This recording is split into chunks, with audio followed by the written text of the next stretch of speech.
అంబటి రాంబాబుపై దాడిని కాపులపై దాడిగా వైసీపీ దుష్ప్రచారం చేస్తోందని ఎంపీ కలిశెట్టి అప్పలనాయుడు మండిపడ్డారు. వైసీపీ హయాంలో కాపులు బీసీలపై అనేక దాడులు జరిగాయన్నారు.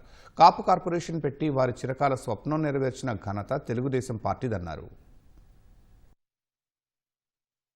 ఆంధ్రప్రదేశ్లో కాపుల మీద దాడి జరుగుతుందని వైసీపీ నాయకులు మాట్లాడుతుంటే దెయ్యాలు వేదాలు వర్ణించేట్లా ఉన్నాయి. కాపుల మీద దాడులు చేసి బీసీ వర్గం మీద దాడి చేసిన చరిత్ర వైకాపా నాయకుడి మీద ఉంది, జగన్మోహన్ రెడ్డి మీద. మా తెలుగుదేశం పార్టీ నాయకులు బోండా ఉమామహేశ్వరరావు గారు కానీ, బుద్ధా వెంకయ్య గారు కానీ పల్నాడు వెళ్ళేటప్పుడు బహిరంగంగా హత్య చేసే దృశ్యాలు కళ్ళ ముందే కనిపించిన సంఘటనలు కూడా మనం చూసాం. అంబటి రాంబాబు మాట్లాడిన తీరుని ఇది తప్పు అని చెప్పుకోకుండా తిరిగి ఎన్డీఏ కూటమిపై, నాయకులపై, ప్రభుత్వంపై ఎదురుదాడి చేసే విధానాన్ని చూస్తే ప్రజానీకం సిగ్గు చేస్తుంది.